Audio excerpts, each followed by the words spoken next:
Aiken County. We'll hear from the sheriff and the victim's family straight ahead. And how federal cuts are impacting health care for local veterans. As your news at 10 starts now. Live from Television Park, this is WJBF News Channel 6 at 10 on MeTV. Good evening, everyone. I'm Jenny Montgomery. Thank you for joining us. Coverage you can count on begins in Aiken County with new information in the shooting death of 10-year-old Lavinia Lowe. The sheriff announcing 5 people are now charged in her murder. Here's Isabella Moody. More than a month after the death of Lavinia Lowe, Aiken County Sheriff Marty Sawyer announcing 5 arrests. Brandon Pollard, Timothy Harris Jr. are both charged with first-degree murder.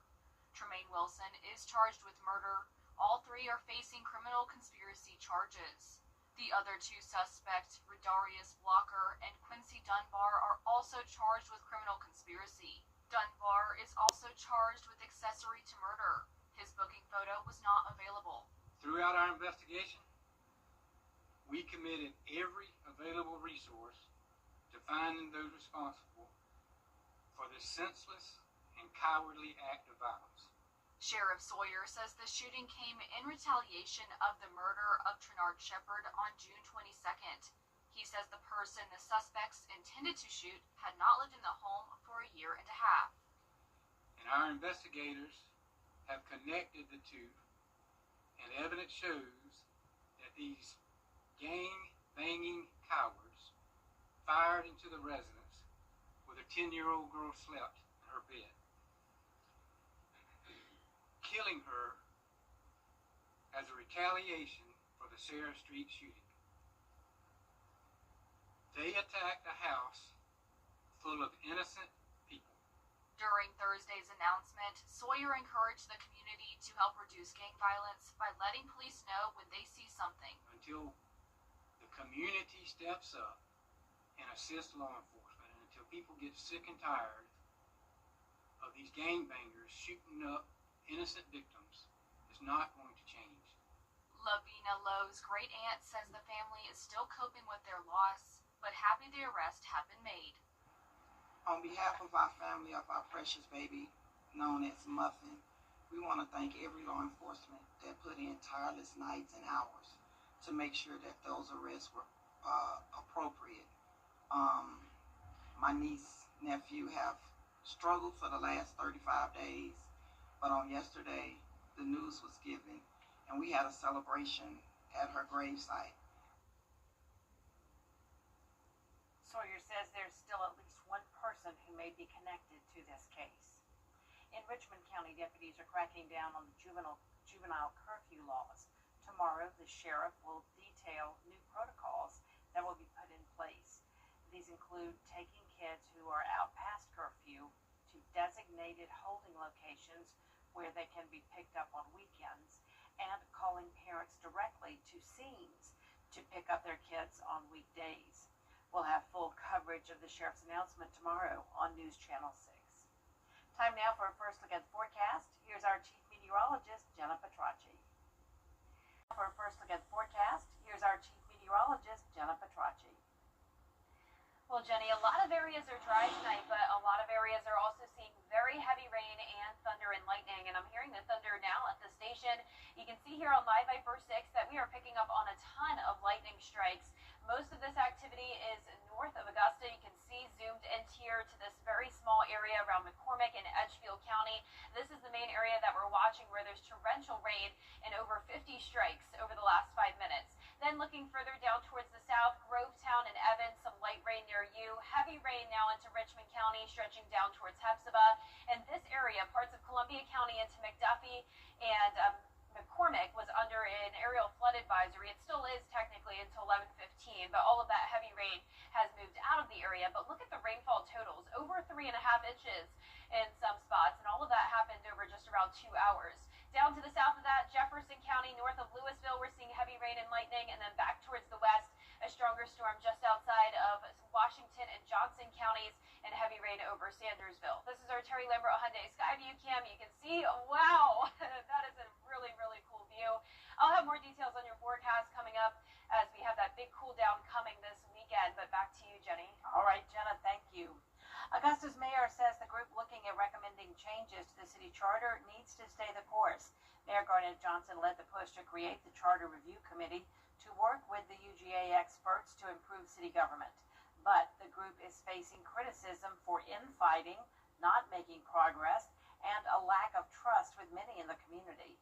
The mayor says he is not dismayed by what's taking place. Not at all. You know, as I mentioned, I imagine this process being very emotional and very contentious, and it is that. There's a lot of emotions, a lot of contentions in our government. So this process, I didn't expect to be any different, but I'm elated that it's continuing. I'm elated that we're having conversations about how we make Augusta better. Mayor Johnson offering a reminder that any changes recommended by the committee will have to be approved by voters. VA registered nurses hosting a town hall meeting in response to the administration's actions against federal workers and VA registered nurses hosting a town hall meeting in response to the administration's actions against federal workers and cuts to veterans' health care. Hannah McDonald has the story. The National Nurses Organizing Committee, along with community members and other organizations, gathered to discuss protecting the VA along with federal workers and veteran care. Dozens gathered at the Transforming Lives Baptist Church to listen to different people from the organization speak about their experiences. Irma Westmoreland with National Nurses United tells me how these cuts can affect the nurses' quality of care. I don't care how many times you say that we are not cutting services to the veteran. If you don't bring on staff, you're cutting services to the veteran. What we need is for the VA to be fully funded. What's happening is we're starving the VA of resources money-wise, and we're starving the VA of resources people-wise. Westmoreland explains how the community can help. To come together and demand from our Congress, from our senators, from our congresspeople to step up and do the right thing and fully fund the VA so that every veteran can get their care in the VA like they should. C. Cook is a local veteran who served 10 years in the Navy and now works with local and national organizations on these issues. She says it's important for veterans to attend these events so they know what is going on.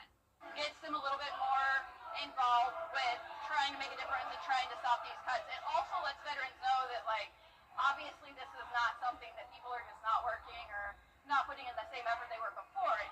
These workers that support our veterans at the VAs, they care so much about the quality of care that they give to the veterans. To learn more about National Nurses United, you can find the link on our website at WJBF.com. In Augusta, Hannah McDonald, WJBF, News Channel 6. Golden Harvest Food Bank is providing annual And it's going to be a hot start to the month of August, but we do have a big cool down coming our way, and I'll have a look at that when we return.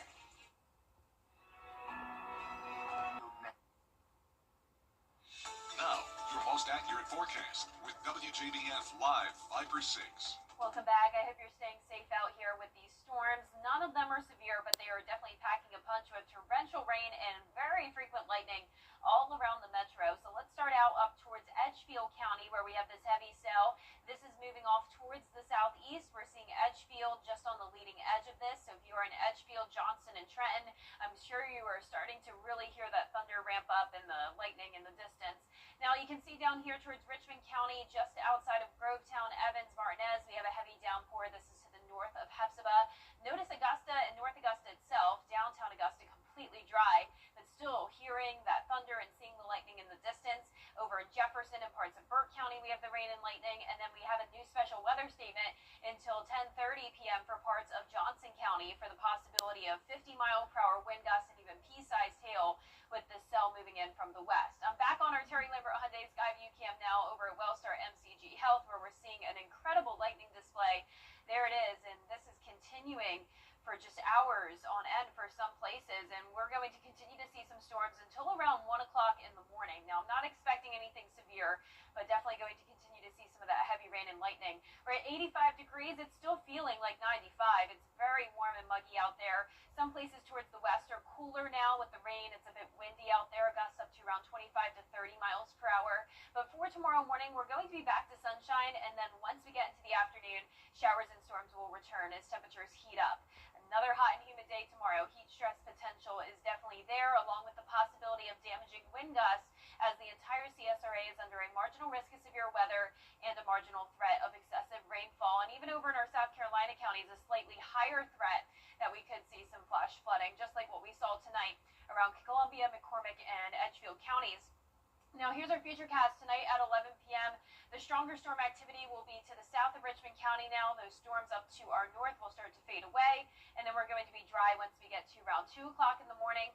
Picking things back up tomorrow at noon, we'll see pop-up storms in the afternoon, and then it will become more widespread as we go into our Friday evening, especially over in our South Carolina counties. Once again, that is where we have the higher chance of some flooding, so we'll be watching that very closely for you Friday night. Now, the storms on Friday, it's all due to a cold front coming through, and that front will stall out to our south. Look at Saturday night, widespread showers and storms coming down very heavy. A lower chance of severe weather, but definitely still the possibility of thunder and lightning along with the flooding threat. That heavy rain continues into Sunday morning, but then some drier air takes over for Sunday afternoon.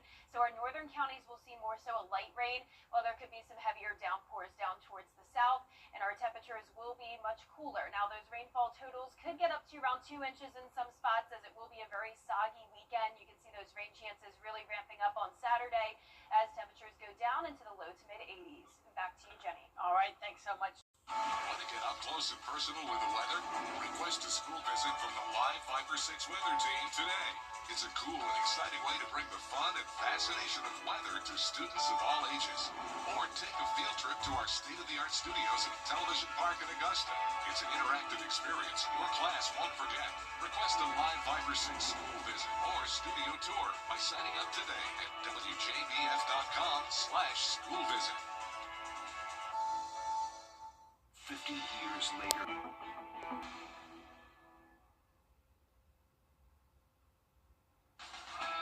Now, WJBF sports coverage you can count on. Well, Friday is the first day of August, which is the first month of football season, and the action is getting started early in the CSRA. The season doesn't officially start for 2 more weeks, but the GHSA allows teams to get in as many as 2 preseason football scrimmages before things kick off for real on Friday, August 15th, and then Thompson is one of those teams getting in on the scrimmage action. Friday, Coach Michael Youngblood's team will face Warren County at the Brickyard in Thompson tomorrow at 7:30 p.m. And now the Bulldogs are coming into this season highly touted, but Youngblood says there's still plenty still left to discover about his 2025 team. Well, if there's any questions that you have with guys performing under the lights, you'll get a chance to evaluate it in 2 games. You do it in practice, but it's a little different when you put those jerseys on and those lights come out and you got people in the stands that are cheering and sometimes booing depending on what's going on. And again, Thompson and Warren County kicking off at 7:30 p.m. tomorrow night. Next Friday, Thompson welcomes Hephzibah for another scrimmage before Evans comes to town, opening up the regular season on Friday, August 15th. Now, some other GHSA teams from the CSRA involved in scrimmages include Lady traveling to Lakeside, Richmond Academy at Evans, Westside at Greenbrier, Harlem getting on the bus to go play at Statesboro, all kickoff times at 7:30 p.m. Now, the Augusta Jaguars golf teams are going west permanently starting in the 2025-26 academic year. Now, both the Jaguars men's and women's golf teams set to join the West Coast Conference this upcoming year. The announcement was made by the league Thursday and makes the Jags the conference's 7th golf playing member school, joining teams like Pepperdine, Pacific, and Gonzaga, among others. Now, AU men's golf coach Stephen Payne says the shift is something both he and his golfers are excited about. Recruiting, it's going to be big. Playing in a conference with a lot of brand recognition, so it's going to help us on the road because that's something we've kind of come up against in the past a little bit. And then just going into the postseason, your conference tournament is your first, tournament in postseason. Our national championship is also currently played on the West Coast. So going out there, a couple of weeks before nationals and playing our conference championship out west is going to be good. And playing against some of the best teams in the country is going to be huge. Now over to college football. The season is just about a month away, which means training camps are here. The Bulldogs are the reigning SEC champions, but the team will look a lot different this year. Most notably, a different starting quarterback in Gunnar Stockton due to Carson Beck transferring to Miami.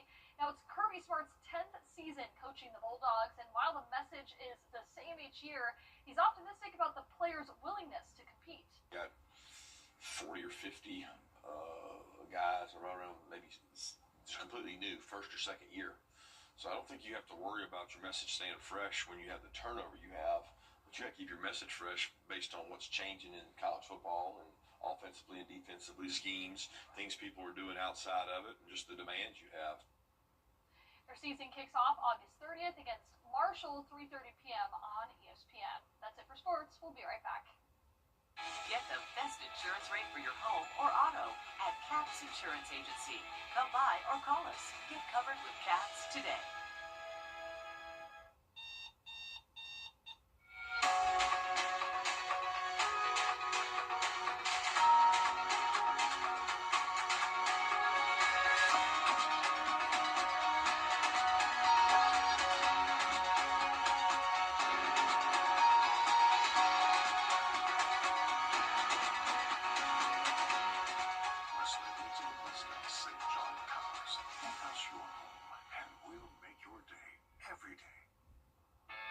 JD Power has ranked Nissan number 1. Or get $3,500 customer cash on Frontier. The CSRA is full of amazing women. Women who inspire. Women who innovate. Women who lead. That's why News Channel 6 brings you Women to Watch. On the last Wednesday of each month, News Channel 6 recognizes local businesswomen who are making a positive impact in our community. Nominate someone today at WJBF.com. Sponsored by Goodwill. Attention viewers, CW6 is now available today on Fubo. It's never been easier to watch all your favorite CW shows, sports, talk, reality, and so much more. CW6. Watch it today on Fubo. Live 5 or 6 is weather coverage you can count on. And last but not least tonight, players from the Augusta Green Jackets made new friends ahead of tonight's game against the Carolina Mudcats. Today they signed autographs, shared smiles, and a whole lot more at the Children's Hospital of Georgia. Photojournalist Reginald Mackey takes us there. Augie, good? Oh, that's not coming out of there. That's stuck.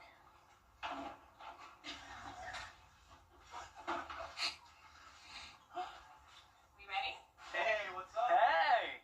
What's going on? Are we handsome? See the joy on these kids' faces when we walk into a room, and to kind of just be a light for them, and to come into the room and just to be able to conversate with them. I haven't seen It's a good one. You haven't seen any of the I Moanas? haven't seen any. You haven't seen any of the Moanas. I don't think he's the most handsome anymore. Help kind of make their days a little bit better. I think it's huge for me. I think it honestly does more for me than it does for them. It was the goatee. Good thing you didn't shave it. They're coming in, okay? Here they go. Hey!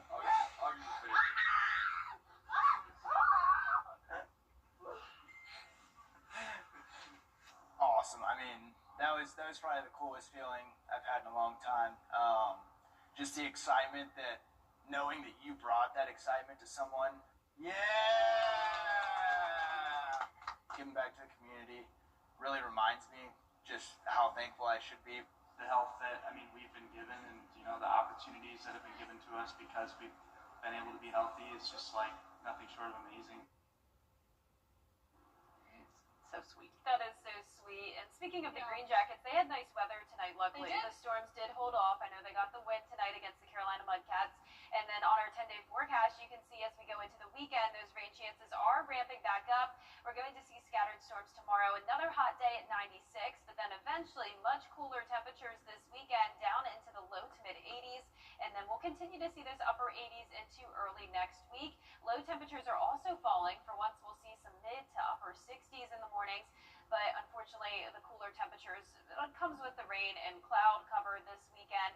And then as we go into next week, we'll continue to see those rain chances, and we'll eventually get back up to 90 degrees around next Friday. And you're saying that the lightning and the storms we're seeing tonight aren't really dangerous storms. They're just dramatic. Yeah, it's tough because, they're not severe because lightning is not a type of severe weather. But anytime we have all that lightning, it's still a dangerous type of storm. Seriously. My husband sent in a lightning video of just nonstop at our house, and Jenna put it on the Facebook page. So it's really something. Yeah, check out the WJBF Facebook page so you can see that. Really cool stuff. Scary stuff, but cool to see. But cool. Cool. The The news continues at the top of the hour on News Channel 6 at 11. Hogan's Heroes is next here on BTV. Have a great night.